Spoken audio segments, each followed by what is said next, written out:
Segredos do ocultismo.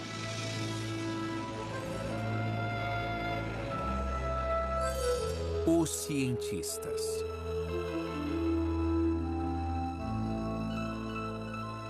Pode a mente humana afetar o universo, controlar o ambiente ou mesmo o tempo? Os cientistas continuaram de onde os praticantes do ocultismo pararam e buscaram resolver mistérios que os magos há muito tempo tentavam entender. –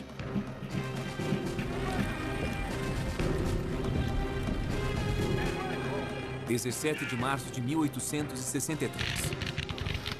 John Pelham conduz sua tropa para a Batalha de Kelly's Ford, na Virgínia. Pelham é lembrado por sua coragem, mas essa foi sua última batalha. Mais de um século depois, em Illinois, Margaret Barrett sente uma dor terrível na cabeça. Teriam essa enfermeira do meio oeste e um major da Guerra Civil alguma conexão? Margaret acredita que foi o major numa vida passada. Quando as pessoas têm uma experiência com vidas passadas, a verdade é inquestionável. É uma prova autoevidente. Qualquer um pode duvidar da existência dessa vida passada, menos a pessoa que a experienciou. Você não pode tirar isso dela. Ela sabe. A maioria pensa diferente, mas homens como Isaac Newton, Galileu e Carl Jung são responsáveis por alguns dos maiores avanços na ciência, que um dia foram considerados misticismo. Como saber se coisas que vemos hoje como sobrenaturais e inconcebíveis não se mostrarão ciência totalmente legítima daqui a 50 anos? Desde a Renascença, os cientistas foram muito além das fronteiras estabelecidas. Antes da era da tecnologia, os cientistas confiavam na crença e na intuição. Os primeiros ocultistas acreditavam que o universo era um campo de consciência que eles acessavam para decifrar a obra dos deuses. Achamos que estamos separados uns dos outros, mas nós somos parte de um vasto universo. Essa é a ideia central que os magos ocultistas tinham. Eles expressavam muito bem quando diziam, assim no céu como na terra. Significa que não importa para onde olhemos, os padrões são os mesmos. No nível microscópico, no nosso nível ou no nível cósmico. Aqueles magos acreditavam que o universo e a mente estavam ligados. Uma conexão que os físicos quânticos ainda estão tentando provar. As pessoas acham isso eletrizante, essa sobreposição que existe entre o modo como o cérebro funciona e como o universo funciona. Mas outras práticas da nova era, como o uso da mediunidade e a exploração de vidas passadas, não são aceitas. Todas essas experiências que dizem ser ocultistas, às vezes se originam do corpo de uma patologia cerebral. E isso faz a gente repensar sobre a causa desses fenômenos. Só porque pessoas com epilepsia no lobo temporal experienciam Deus, não precisam negar a ideia de Deus. Mas isso te faz pensar sobre o que é experiência religiosa, porque há conexões neurais que predispõem à religiosidade e ao misticismo. O elo entre magia e ciência sempre foi forte. E uma vez que o místico é provado, se torna um fato científico. É uma busca que tem moldado a visão de mundo do homem desde os tempos de Newton. Isaac Newton nasceu no século XVII, quando o homem ainda acreditava que a Terra era o centro do universo. Ele é conhecido tanto como o pai da ciência moderna, como o último dos grandes magos. Newton era de um intelecto extraordinário. Ele podia se concentrar por horas intermináveis, às vezes durante dias, numa única questão, e mantinha em mente todas as partes. Newton imaginava vividamente suas teorias e somente depois as levava para o campo dos experimentos, uma prática hoje chamada de estado alterado de consciência.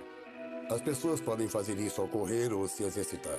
Dá para fazer isso jejuando, dá para fazer isso bebendo, se drogando, dá para fazer isso rezando, meditando, ou então pela hipnose. Há muitas práticas diferentes ao longo de milhares de anos pelas quais as pessoas alteram seus estados de consciência. Eu acho que a criatividade requer algo como a aceitação da intuição, a aceitação da inspiração como ponto de partida para ideias que se revelam profundas, importantes, mesmo as ideias científicas. Se você se abre para o cosmos, você se abre para novos conhecimentos. Newton se apoiava em grande parte num homem que morreu em 1642, o mesmo ano em que ele nasceu, Galileu. Quando Galileu estava mapeando as estrelas e os planetas, a astrologia já era uma ciência de alguns séculos. Nas antigas escolas de mistério, vamos dizer dos egípcios, assim como dos pitagóricos, a meta era se conectar com os deuses e implorar que eles fizessem algo. Os deuses, com seu poder, poderiam atender. Galileu não estava tentando contatar os deuses, ele estava tentando explicar sua obra. Durante a Renascença, os cientistas seguiram os ensinamentos de Aristóteles. As teorias desse grego do século III a.C. eram aceitas pela Igreja Católica. Bem, a ideia de movimento era muito diferente do que nós entendemos hoje em dia. A noção era de que todo tipo de objeto ou substância tinha seu lugar natural. E a terra estava embaixo, depois a água, o ar e o fogo, e por cima a quintessência da qual o céu era feito. Os objetos tenderiam a permanecer em seus locais naturais, e para movê-los você precisaria empurrá-los continuamente. Ele também dizia que a Terra era o centro do sistema solar e que um objeto pesado cairia mais rápido que um mais leve. Até Galileu, essas eram verdades aceitas. Galileu confirmou que a Terra girava em torno do Sol. Aristóteles achava que a matéria cai porque conhece seu lugar no cosmo. A mão de seu criador a guiaria de volta ao local de origem. A compreensão de Galileu da gravidade era bem mais avançada. E ele usou métodos científicos para provar suas teorias. Aristóteles, um grande pensador, achava que objetos pesados caem mais rápido do que objetos leves. E precisaria de 5 minutos para testar isso. Tudo o que ele precisava era de 5 minutos para subir numa casa, pegar uma rocha, uma ervilha e jogá-las ao mesmo tempo. Ele nunca testou. A razão é que o conceito de experimento é estranho para a mente humana. Mas não para Galileu. Ele fez o experimento e viu que eles caem no mesmo ritmo.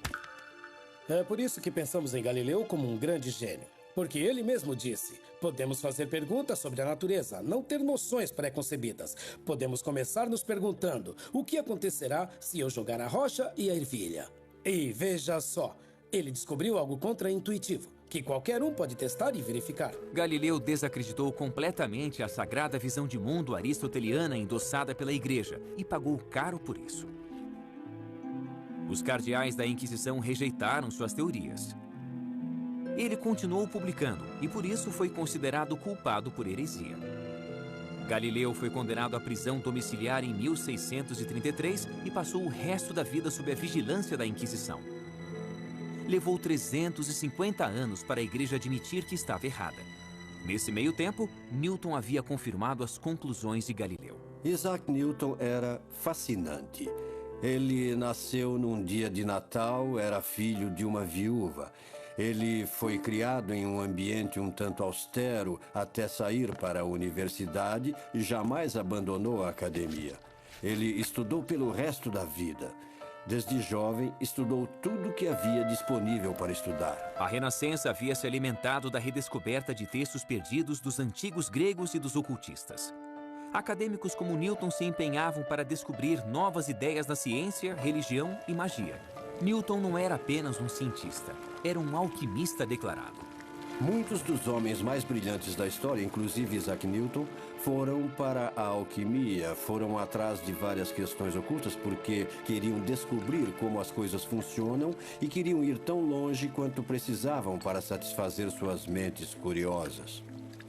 Na época de Newton, não havia grande distinção entre magia, espiritualidade e ciência. Os cientistas usavam qualquer método para expandir seus conhecimentos. Ele gastou anos procurando pela joia mais preciosa da alquimia, a pedra filosofal.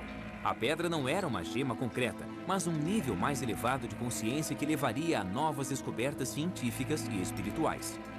Sozinho em seu quarto com experimentos alquímicos, Newton ficava dias sem comer ou dormir. Quem estuda a criatividade diz que há vários estágios. Primeiro é preciso aprender tudo o que der. Depois deixar tudo isso incubado, como que borbulhando dentro de você.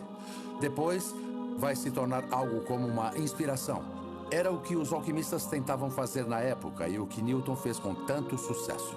Newton partiu do desafio de Galileu de refutar Aristóteles. Quando ele se concentrou na teoria de Aristóteles dos objetos em queda e da órbita dos planetas, ele chegou à mais importante descoberta da física, a gravidade. Isso mudaria tudo. Quando Newton pensou na gravidade, ele teve que conceber a ideia de que dois corpos podem atrair um ao outro à distância. E ainda hoje nós lutamos para entender como isso acontece.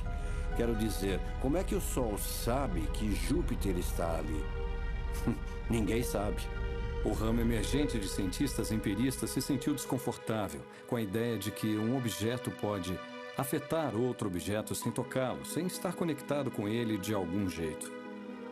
Mas eis que Newton surge com uma teoria matemática que se encaixa perfeitamente nas observações astronômicas, mas que requer que haja uma força entre dois objetos diferentes quando não há nada entre eles. Ele basicamente se baseava na ação à distância, não importando o quanto isso incomodasse a ele mesmo ou qualquer outro. Newton também foi o primeiro a descobrir as propriedades da luz e acreditava que a luz era composta de partículas. A visão aristotélica de mundo não aceitava a ideia de átomos, de componentes indivisíveis dos objetos.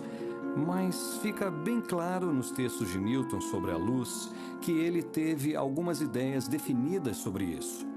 Ele pensou na luz como uma corrente de minúsculas partículas movendo-se rapidamente, corpúsculos, como ele a chamou. Em 1687, Newton publicou sua obra-prima, Principia, e se tornou uma sensação internacional. Nesse livro, ele desenvolveu suas 3 leis do movimento: a lei da inércia, a relação entre força e movimento e a última regra: para toda ação, há uma reação oposta e de igual intensidade. Em 1660, um espectro do passado assombrava Londres: a peste negra. 70 mil pessoas morreram e logo depois houve o grande incêndio. Mas em meio a esse tumulto, havia uma sede por ciência. Em 1660, um grupo de elite de cientistas britânicos formou a Sociedade Real, a primeira organização da história devotada à ciência. A Sociedade Real começou como uma espécie de clube dos inteligentes. Eles se reuniam e discutiam todo tópico concebível. Talvez fosse um pouco arriscado, é claro, porque a todo momento a Inglaterra tinha espasmos de repressão religiosa. A ameaça da igreja não os deteve. O próprio Newton liderou a Sociedade Real por 24 anos, mas este foco quase místico iria inspirar uma nova geração a olhar para o universo interior. O cérebro humano, olhado superficialmente, é uma máquina bem ajustada de neurônios e nervos perfeitamente sincronizados para movimento, aprendizado ou até defesa. Mas o cérebro não tem apenas impulsos elétricos. Este órgão notável contém pensamentos, memórias e alguns diriam até mesmo a alma. A descoberta da gravidade por Newton transformou a maneira como a ciência entendia o universo, mas outro membro da Sociedade Real, Thomas Willis, estava prestes a superar Aristóteles em outro campo, a medicina. Willis começou a primeira exploração científica do cérebro e de seu software, a mente. Thomas Willis foi um físico inglês. Ele descobriu como estudar o cérebro, o que era difícil de fazer, porque o cérebro deteriora poucas horas depois da morte. O progresso na medicina vinha sendo obstruído por um duradouro tabu contra a dissecação do corpo humano. Foi preciso um certo relaxamento das regras para que a dissecação ocorresse. Muitas vezes os praticantes eram de fato criminosos, eram considerados criminosos apesar de serem cientistas. Aquilo era contra a lei e ia contra tudo e todos dissecar um corpo humano. Até a Renascença, os eruditos acreditavam na visão de Aristóteles de que o coração era a casa da mente. Poucos na medicina poderiam conceber que aquela massa branca disforme dentro do crânio poderia ser a morada da razão e da expressão artística. Willis suspeitava que o cérebro tinha mais do que seus colegas supunham. Então ele descobriu uma maneira de preservar o cérebro para distinguir cada uma de suas partes de uma maneira que ninguém soube fazer antes. Como Newton, Willis era um alquimista e usava o experimento para tentar chegar à verdade.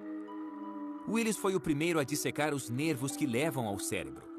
Ele explicou como funcionam em conjunto. Suas aulas deixavam as audiências enfeitiçadas. Em 1664, ele publicou Cerebri Anatomy, na época o mais completo estudo do cérebro. Um jovem estudante chamado John Locke partiu de seu trabalho para investigar a natureza do pensamento. Locke era, antes de mais nada, um filósofo. Em 1660, ele havia publicado um ensaio sobre a compreensão humana, também se distanciando de Aristóteles. John Locke desafiou a noção aristotélica de que as ideias eram inatas na mente humana. Ele preferiu se focar no desenvolvimento das ideias, no desenvolvimento de seu processo e em como o cérebro apreende o universo. Foi, de fato, uma das primeiras tentativas de descrever uma neurociência e o que o cérebro faz. A neurociência se tornou uma nova disciplina que permanece cheia de mistérios. É verdade que há um cérebro com os neurônios em ação e há uma mente. Mas no que diz respeito à mente, nós estamos apenas começando a entender como funciona. O que dizer da criatividade, da consciência? O que dizer da autopercepção? Os cientistas hoje entendem como o cérebro funciona dentro do crânio, mas ainda estão tentando descobrir como a mente pode afetar o mundo fora de seu invólucro. Franz Anton Mesmer, astrólogo e médico, topou com a hipnose quase por acaso. O experimento de Mesmer era voltado ao uso de magnetismo na cura de doenças. Franz Mesmer fazia com que as pessoas sentassem numa banheira e usava ímãs nessas banheiras. Ele mencionava o magnetismo animal. É muito interessante porque os ímãs voltaram à moda hoje. E médicos vêm usando o eletromagnetismo como tratamento. Primeiro, Mesmer acreditou que os ímãs externavam a força invisível do magnetismo animal. Depois, pensou que a força emanava dele mesmo e abandonou os ímãs. Na verdade, Mesmer só havia redescoberto outra arte ocultista perdida. O primeiro registro de hipnose induzida num papiro que está no Museu Britânico se deu na corte de Quéops, no Egito, mais de 5.000 anos atrás. Posteriormente, videntes do oráculo grego de Delfos se auto-hipnotizavam para prever o futuro. A hipnose, tal como praticada hoje nos Estados Unidos, começa com Franz Mesmer. Mas se você olhar mais para trás, toda cultura tem um jeito de entrar em transe. Pode ser usando música, pode ser usando dança, pode ser sentado em meditação. Seu tratamento se tornou popular em 1770 e a fama de Mesmer logo se espalhou quando inúmeros pacientes afirmaram terem se curado através do mesmerismo. Ele podia colocar as pessoas em transe e sugerir a elas coisas que eram boas, como se curarem, como ficarem bem. Ele ficou famoso por isso, o que levou à criação de um comitê de cientistas. Aliás, Benjamin Franklin era um deles. Eles tentavam decidir se algo daquilo era real ou não. Eles disseram, bem, o mesmerismo funciona, mas achamos que funciona por causa da imaginação, não por um princípio operacional. Mesmer foi acusado de charlatanismo por muitos. Mas em 1843, o cirurgião londrino John Ellison começou a usar o que chamou de coma hipnótico para realizar uma cirurgia complexa sem dor. A anestesia ainda não havia sido inventada e a técnica de Ellison resultou em mais de 300 operações bem-sucedidas. Mas a influência de Mesmer teve vida curta. Com a descoberta do éter, a hipnose foi novamente dispensada pela medicina tradicional. Então, em vez de aceitar a ideia de que nossas crenças podem nos ajudar a nos curarmos e nos recuperarmos, eles apenas descartaram a obra de Mesmer. Mas ele havia criado os fundamentos da hipnose moderna, uma prática que hoje é aceita normalmente como uma forma de tratamento pela medicina. A hipnose requer sugestão e imaginação. Nosso corpo não pode distinguir entre experiências reais e imaginadas. Por exemplo, há um estudo recente sobre raiva e doenças cardíacas. Para deixar as pessoas com raiva, os pesquisadores faziam com que elas imaginassem situações que as deixassem com raiva. E quando elas se imaginavam com raiva, seus corpos respondiam como se houvesse um motivo, uma causa para a raiva, e havia uma mudança notável. Mas o mais belo desse experimento é o poder da imaginação. Nossa imaginação pode nos deixar nervosos. Nossa imaginação pode nos deixar alegres ou tranquilos. Se ficamos com raiva ou alegres, é escolha nossa. Todo um campo de medicina alternativa se desenvolveu utilizando técnicas de sugestão para promover a cura. Há mais de 22 estudos realizados com visualizações na cura do câncer. 18 deles mostram conclusivamente que a visualização ajuda a combater o câncer. Não é surpresa. Obviamente, a nossa mente regula funções corporais. Então, se você pode influenciar a mente, seja pela meditação, seja desenvolvendo certas frequências de ondas mentais, seja apresentando imagens e ideias, é claro que você deverá obter um efeito na materialidade da doença ou uma eficácia no tratamento. Cientistas estudaram o fenômeno cuidadosamente, mas ainda não é claro como e por que ele funciona. Há 2 critérios quando se encontra um novo fenômeno.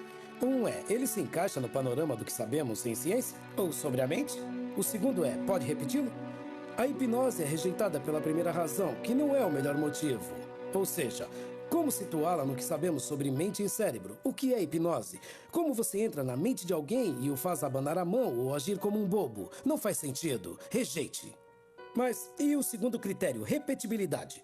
Você pode repeti-la até em centenas de pessoas. E isso vem nos desafiando há uns 100 anos. Sabemos que é um fenômeno válido, perfeitamente legítimo, mas só não temos uma explicação para ele.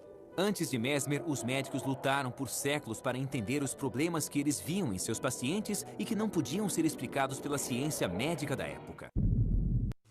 Em 1885, a humanidade estava mudando. Carl Benz havia criado o primeiro veículo movido a gasolina. O Dr. Sigmund Freud estava numa grande empreitada, tentando resolver os problemas emocionais de seus pacientes. Ele tentou a hipnose.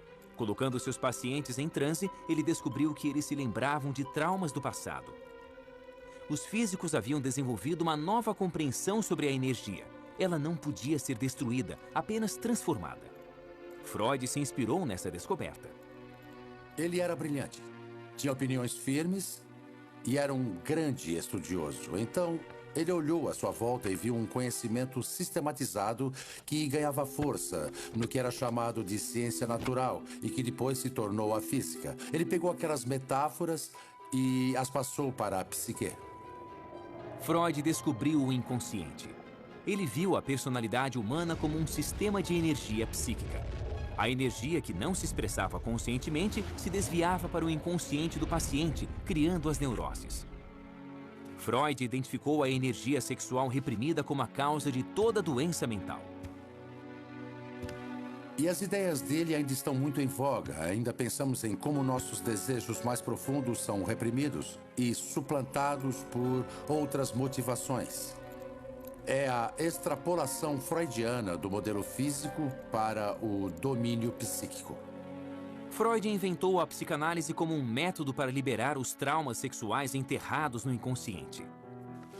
Era uma nova fronteira no estudo da consciência, e apesar de muito do trabalho de Freud ter sido contestado, sua obra propiciou os fundamentos da psicologia moderna.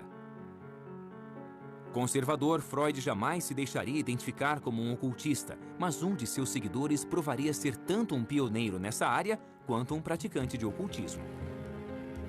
Ele queria saber tudo a respeito de tudo, ele lia de tudo. Ele viajou para a África, viajou para a Índia, ele viajou para a América. Ele era alguém que tinha um apetite voraz pela experiência e por tentar entender a psique em todos os tempos e locais e em todos os cantos do planeta. Carl Jung nasceu 10 anos antes de Freud inventar a psicanálise. Filho de um pastor, Jung conduziu experimentos espiritualistas. Ele se tornou psicólogo para explorar as dimensões da mente, mas por toda a vida nunca perdeu o fascínio pelo oculto. Seu herói, Freud, se tornou tanto seu mentor quanto seu maior rival. Ele não conhecia Freud até 1907. E quando eles se viram, conversaram por 13 horas seguidas. E uma das coisas que vieram à tona foi o ocultismo. Jung havia sido um defensor da teoria sexual de Freud sobre a histeria antes de se conhecerem. Ele a defendeu publicamente, mas não achava que a teoria sexual explicava tudo. E quando ele se sentou com Freud por 13 horas, Freud assumiu uma expressão muito séria. Olhou para Jung e disse: "Você precisa fazer uma coisa, meu filho. Você precisa me prometer que nunca vai abandonar a teoria sexual e que vai fazer dela um dogma, uma fortaleza contra a maré negra de lama." Então ele hesitou e disse: "Do ocultismo." Jung se recusou a acreditar que a repressão sexual explicava tudo e não pensava em desistir do ocultismo. E Freud garantiu que Jung pagaria o preço. Jung, na época da ruptura com Freud, era presidente da Associação Internacional de Psicanálise. E Freud não queria deixar a instituição a cargo de Jung. Então, nos bastidores, quase numa prática ocultista, ele formou um pequeno comitê e deu a cada um dos membros um anel e fez com que cada um jurasse segredo. Então, eles começaram uma certa conspiração para se livrarem de Carl Jung. Depois de romper com Freud, Jung caiu numa depressão de 6 anos. Ele se retirou para sua casa de campo em Bollingen. Como Newton, muitos séculos atrás, ele estava em busca de sua própria pedra filosofal. Ele lutou contra sua depressão e emergiu com um novo tipo de psicologia, imbuída de pensamento místico. Ele usou cartas de tarô, usou astrologia. Mas mais importante do que cartas de tarô ou astrologia é que Carl Jung acreditava na intuição. Jung disse uma vez: o que o terapeuta faz é por seu paciente em contato com a intuição. E quando o terapeuta faz isso, seu trabalho está feito.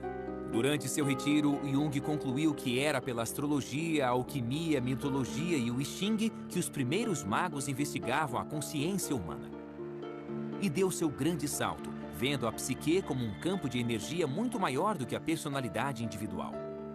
Ele a chamou de inconsciente coletivo. O inconsciente coletivo inclui todas as coisas que não nos são pessoais, que nos transcendem, que são os conteúdos transpessoais e impessoais do inconsciente, que Jung chamou de arquétipos. São componentes tipicamente humanos, que não têm nada a ver conosco pessoalmente, não dizem respeito a experiências pessoais, não são sobre nossa mãe ou nosso pai, são sobre nossa própria ideia de mãe e pai. Tanto Jung como Freud praticaram os estados alterados da consciência usados por magos para obter seus maiores insights. Para Freud, era um método de associação livre. Para Jung, era um método de imaginação ativa, onde você deliberadamente induz a fantasia e fala sobre aspectos de você que estão personificados em formas imagéticas. É como no ocultismo, na mediunidade ou nas sessões, pensando que você fala com os mortos, quando na verdade você fala consigo ou com diversos eus interiores. Freud havia isolado a personalidade num pacote de neuroses, guiado apenas pela repressão sexual, ao passo que Jung levou o individual a um patamar maior, um lugar mais vasto da humanidade, com sentido e continuidade. Nós temos tanto o inconsciente pessoal como o inconsciente coletivo. O inconsciente pessoal está mais alinhado com a nossa alma e o inconsciente coletivo é a sabedoria, os arquétipos, os mitos, as universalidades que qualquer um pode tatear. Então todos temos nosso caminho pessoal e todos temos um caminho coletivo. As ideias de Jung inspiraram muitas práticas da nova era. A mediunidade pode talvez vir de algo como o inconsciente coletivo de Jung. Provavelmente a maioria dos médiuns diria que vem de um nível mais alto de sabedoria. E talvez seja a mesma coisa. Sem dúvida, esse é um conceito que se relaciona com o inconsciente coletivo. Mas a apresentação típica é como se uma entidade, uma alma desencarnada, um grupo delas que existisse em outra dimensão, decidisse nos ajudar ao incorporar sua sabedoria num de nossos amigos ou vizinhos. Durante séculos, o estudo do universo e da mente foram disciplinas separadas.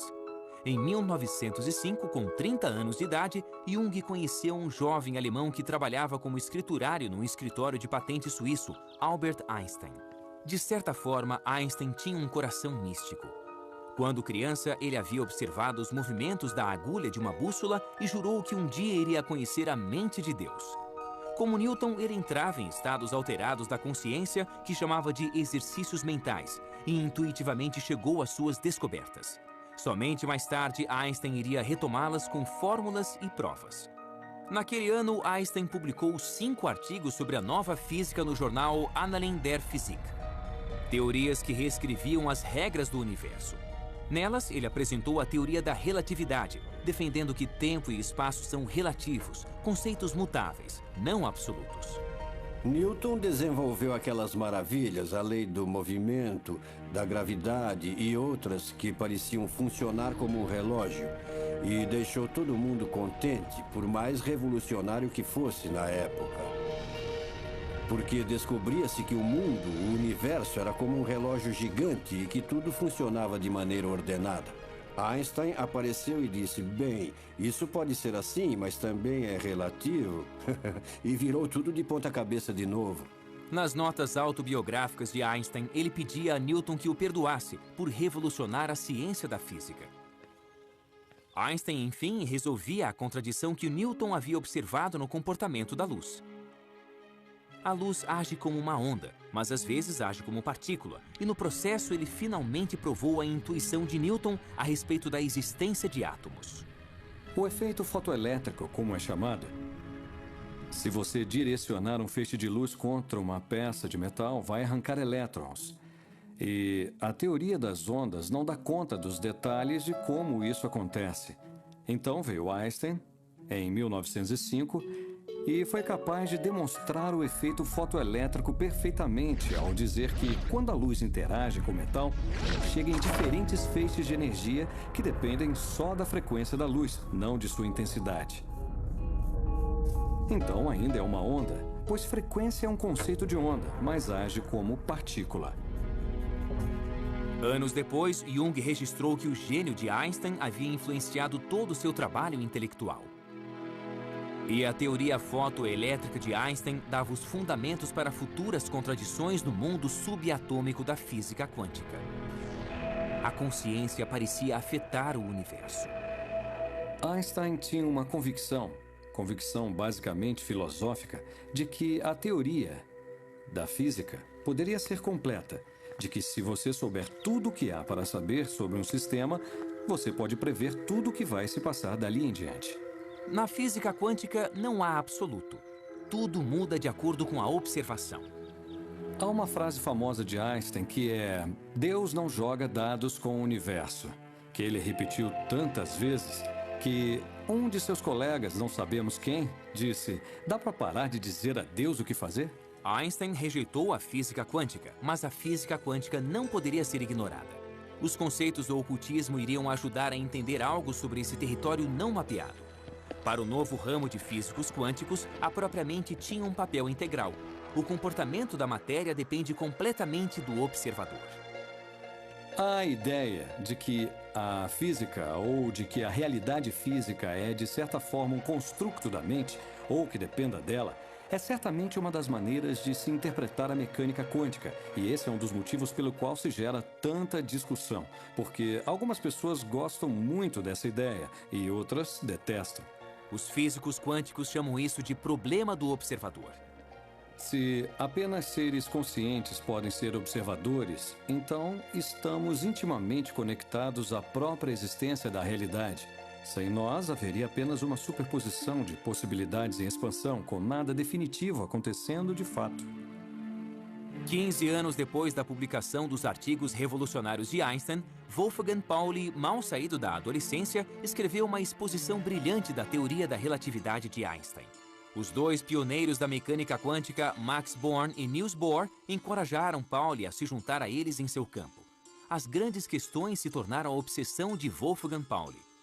Apesar de ser um homem difícil e perturbado, Pauli era um mestre da intenção. Os cientistas falavam do efeito Pauli. Seus colegas nos laboratórios experimentais de física diziam: Pauli, por favor, fique longe. Porque assim que ele chegava no laboratório, todos os experimentos paravam de funcionar. Eles diziam até mesmo que se Pauli chegasse à cidade num trem, os experimentos iriam parar de funcionar. Ele, como muitos outros que tomamos como grandes cientistas, era um propositor consumado. Ele podia projetar o que estava para acontecer, e acontecia de certa maneira. Ele era um dos mais criativos pensadores da mecânica quântica por isso. Pauli, como Newton, mergulhou fundo em seu trabalho e acabou tendo um colapso mental. Em 1948, ele foi ao recém-criado Instituto C.G. Jung, em busca de ajuda do agora famoso psicólogo. Assim que ele entrou no quarto, o efeito Pauli ocorreu. De repente, um vaso caiu no chão. Ambos iriam mais tarde que, quando o vaso se estilhaçou, eles reconheceram seus destinos. Juntos, eles tentariam compreender o universo usando tanto a física quanto a psicologia. Pauli se tornou um dos grandes contribuidores no desenvolvimento da física quântica, em parte pelas intuições de que ele se valia e, ao menos em parte, pela colaboração com um grande pensador intuitivo, Carl Jung, num campo bem diferente do seu. E, por sua vez, Jung entendeu muito mais e foi mais capaz de expressar com rigor as coisas que sabia devido às contribuições de Pauli. O próprio incidente os levou a desenvolver o conceito de sincronicidade, onde dois eventos supostamente aleatórios colidem para criar significado. Sincronicidade, como Jung define, é a correspondência entre um estado psíquico interior, um estado psicológico e algum evento externo. Essa correspondência tem um alto grau de improbabilidade, parecendo aleatória ou acidental, ou apenas coincidência ou então acaso. Jung e Pauli combinaram seu brilhantismo e sua intuição e chegaram a uma teoria do universo. Se a matéria se comporta de acordo com a observação, teriam os homens feito sua própria realidade? Teriam os pensamentos e sonhos coletivos das pessoas criado o mundo? É uma noção que muitos cientistas rejeitam e que ecoa o ocultismo. As antigas ideias ocultistas de uma consciência latente que permeia nosso mundo tornam muitas das interpretações da mecânica quântica muito mais simples. Porque se a consciência é essencial para o ato da observação, para trazer uma realidade definida dessas ondas quânticas de probabilidade, a vida, de certa forma, se explica melhor se houver outras fontes de consciência além da nossa. A última tentativa de se unificar as teorias de campo de Einstein é a teoria das cordas, que casa a física de Newton com a física quântica em uma nova teoria da gravidade. Teóricos das supercordas acham que, no menor nível imaginável, toda a matéria é feita de cordas vibráteis. As diferenças nas observações em física quântica não viriam do inconsciente criando o universo, mas de pequenas variações nas vibrações. A teoria das cordas unifica o pequeno e o grande.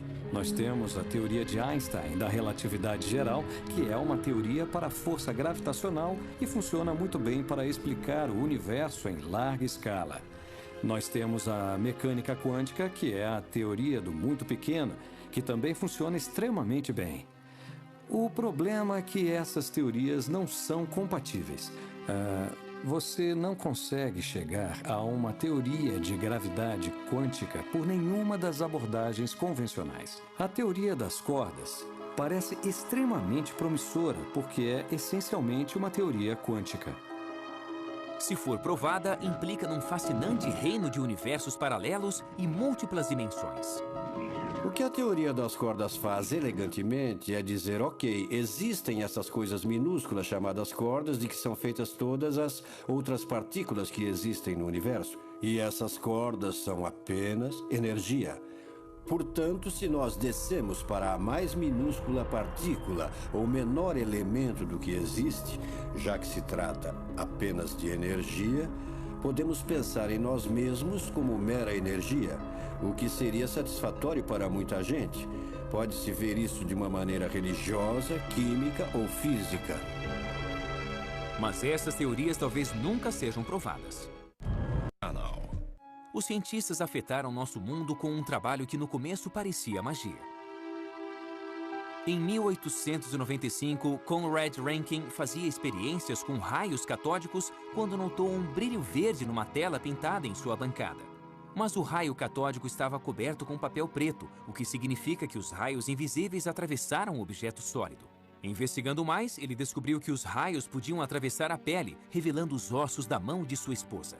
Imagine a reação das pessoas. Aqui tem... Bom, tente imaginar que tem uma mesa e tem uma gaveta. E dentro dela tem um filme. Eu vou passar esses raios misteriosos por sua mão e você vai ver os seus ossos. Bom, as pessoas diriam que isso é sobrenatural, é ocultismo. De fato, ninguém acreditou nele. E ele disse, não vou publicar numa revista científica porque parece ocultismo. Então vou publicar num jornal. E ele publicou a mão da esposa no jornal. Dava para ver os ossos da mão e ele entrou para a história. A obra de Rankin poderia facilmente ter sido rejeitada. Será que outras crenças ocultistas se tornarão ciência? Nascida na Inglaterra, Margaret Barrett tinha pouco conhecimento da Guerra Civil Americana, mas se sentiu impelida a estudá-la. Um dia, ela se deteve sobre uma foto de John Pelham e notou uma enorme semelhança. Pelham, o galante, como era conhecido, foi morto pelas tropas da União aos 24 anos. Estaria ele vivo em Margaret? Margaret sofria de enxaqueca crônica. Ela fez uma cirurgia cerebral para o que eu acredito que fosse a mesma lesão da qual John Pelham morreu. John Pelham morreu quando uma bala explodiu na parte de trás da cabeça e atingiu o crânio. Margaret teve o mesmo problema que a levou à cirurgia cerebral. Então, o que fazer com a crença de Margaret na aparente conexão entre a morte de Pelham e seu problema? Quando conduzo uma regressão a vidas passadas, a primeira coisa é tentar criar uma ponte. A ponte é alguma conexão entre a vida corrente e a vida passada. Pode ser um medo, uma fobia, pode ser um trabalho, um relacionamento, não importa o que seja. Algumas vezes até sonhos podem se tornar pontes para a vida passada. Uma vez feita a história completa dessa pessoa, eu passo a hipnotizá-la. Então, o que tentamos fazer com a regressão é ajudar a pessoa a aprender sobre suas vidas passadas, para que elas não cometam os mesmos erros na vida corrente. Nós guardamos marcas dos que viveram antes de nós? Nós temos a ação e a inteligência à distância. A questão é que temos de nos conectar a isso, temos de estar conscientes dessa possibilidade. Desvendar as vidas passadas pode um dia ser tão corriqueiro quanto os raios-x? A maioria dos cientistas rejeita a ideia. No caso de Rankin, ele fez o experimento e qualquer pessoa pode repeti-lo e aceitá-lo. No caso do Galileu, Pedra Grande, Ervilha, qualquer criança pode fazer o mesmo. Mas isso não vale para tudo. Pegue a velocidade da luz, que Einstein diz que é finita. Precisamos de experimentos muito detalhados e quantitativos para provar que é correto. Não é uma coisa rápida. Talvez alguns desses fenômenos sejam tão imprecisos, tão sutis, que vamos demorar para desvendar. Mas parece uma farsa para mim. Não me parece fundado na verdade. Se você não pode testar uma proposição, se não há como testá-la, não faz parte do nosso conhecimento. O progresso tem sido alcançado por inovadores que querem ir mais além do que a realidade aceita.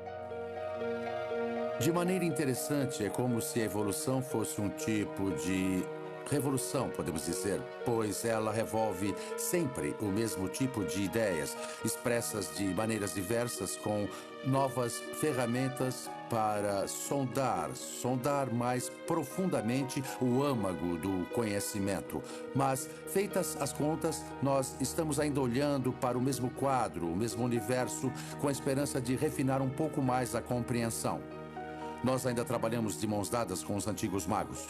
Hoje, a mente é tão misteriosa quanto o universo foi um dia. Poderão um dia os cientistas descobrir que os homens criaram sua própria realidade? Nós vamos alcançar alguns grandes avanços através da ciência, mas virão da ciência olhando para o que alguns podem chamar de oculto. Há certas coisas que eu acho interessantes nas crenças da nova era, porque eu acho que elas explicitam coisas que a ciência não pôde alcançar ainda. Eu acho que para tudo que ainda não temos uma explicação científica hoje, vamos no fim explicar cientificamente. Somente o tempo irá dizer que revoluções nos aguardam na encruzilhada entre a ciência e o ocultismo.